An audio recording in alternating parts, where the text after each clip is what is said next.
नमस्कार दोस्तों, आज मैं आपको सुनाने जा रहा हूँ प्रेमचंद की एक बहुत ही मार्मिक और दिल को छू लेने वाली कहानी, कायर। कहानी शुरू होती है दो युवाओं से, केशव और प्रेमा। दोनों एक ही कॉलेज में पढ़ते थे। केशव नए विचारों वाला युवक, जात पात, ऊंच नीच, पुरानी परंपराओं का विरोधी। वहीं प्रेमा संस्कारों की पक्की, पुरानी मर्यादाओं और रीति रिवाजों में पूरा विश्वास रखने वाली। सोच में फर्क होने के बावजूद दोनों में गहरा प्रेम हो गया।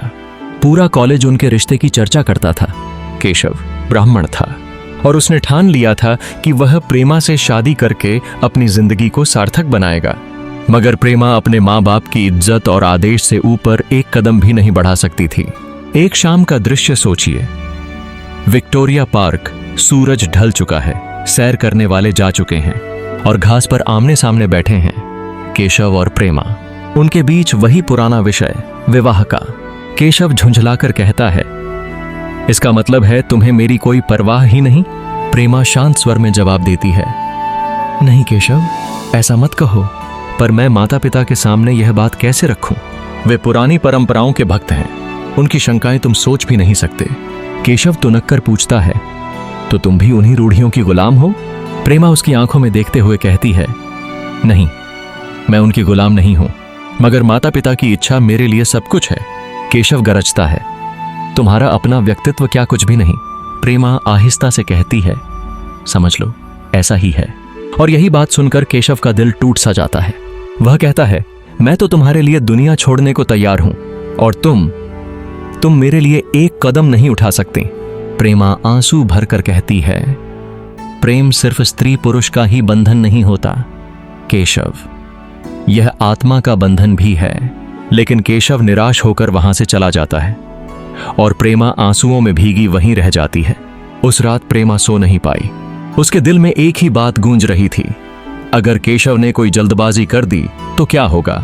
लेकिन उसने मन ही मन निश्चय कर लिया, मैं केशव के अलावा किसी और से विवाह नहीं करूंगी। कुछ ही दिनों बाद पिता ने उसे एक IAS अफसर की तस्वीर दिखाते हुए कहा, देखो बेटी, यह लड़का कैसा है, यही तुम्हारे लिए वर है। लेकिन प्रेमा का दिल तो कहीं और बंध चुका था। उसने तीखे स्वर में कहा, पढ़ लिख कर बड़ा अफसर बनना जीवन का उद्देश्य नहीं है, असली मूल्य त्याग में है। पिता चौंक गए। उन्होंने उपहास करते हुए कहा, तो बताओ ऐसा कौन है जिसमें इतना त्याग है? मैं तो उसकी पूजा करूंगा। और तभी प्रेमा अपने कमरे से केशव की तस्वीर लाकर पिता के सामने रख देती है। पिता ने पूछा, यह कौन है? प्रेमा धीरे से कहती है, मेरे ही क्लास में पढ़ते हैं केशव। पिता गरज उठे, ब्राह्मण है? प्रेमा कांपते हुए बोली, हां, ब्राह्मण है। और इतना कहते ही आंसुओं में फूटकर वहां से चली गई। पिता ने गुस्से में कहा, आज से तेरा कॉलेज जाना बंद। लेकिन 6 महीने गुजर गए। आखिरकार लालाजी यानी प्रेमा के पिता ने सोचा, अगर हमने प्रेमा की इच्छा न मानी तो वह सचमुच प्राण दे देगी। उन्होंने तय किया कि अब इस विवाह को स्वीकार करना ही होगा। लेकिन कहानी यही मोड़ लेती है, क्योंकि जब प्रेमा के पिता केशव के घर प्रस्ताव लेकर पहुंचे तो केशव के पिता भड़क उठे। वे चिल्लाए, हम ब्राह्मण हैं और ब्राह्मण होकर बनिए की लड़की से विवाह करेंगे, यह असंभव है। बात बिगड़ गई। लालाजी बेइज्जत होकर लौट आए। इधर घर जाकर केशव को भी पिता ने खूब डांटा और धमकाया, अगर तुमने इस लड़की से विवाह करने की जिद की तो घर से निकाल दूंगा, एक ढेला भी न मिलेगा। और यहीं पर केशव का असली रूप सामने आया, जिसने प्रेम के बड़े बड़े वादे किए थे, जिसने कहा था, मैं तुम्हारे लिए दुनिया छोड़ दूंगा। वही केशव पिता के क्रोध के सामने कायर बन बैठा। उसने कहा, नहीं, यह सब झूठ है, मेरा प्रेमा से कोई संबंध नहीं। उधर प्रेमा बेसब्री से केशव का इंतजार करती रही। उसने एक भावुक पत्र लिखा, प्रिय केशव, मैं हर कष्ट झेलने को तैयार हूं।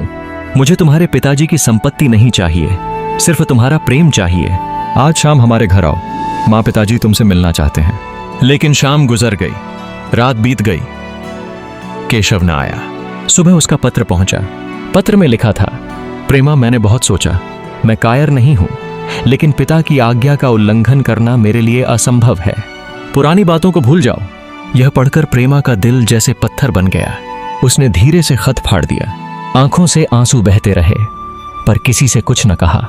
रात को सबको भोजन कराया, गाने गाए, हंसती रही। लेकिन सुबह कमरे में उसकी निर्जीव देह पड़ी थी।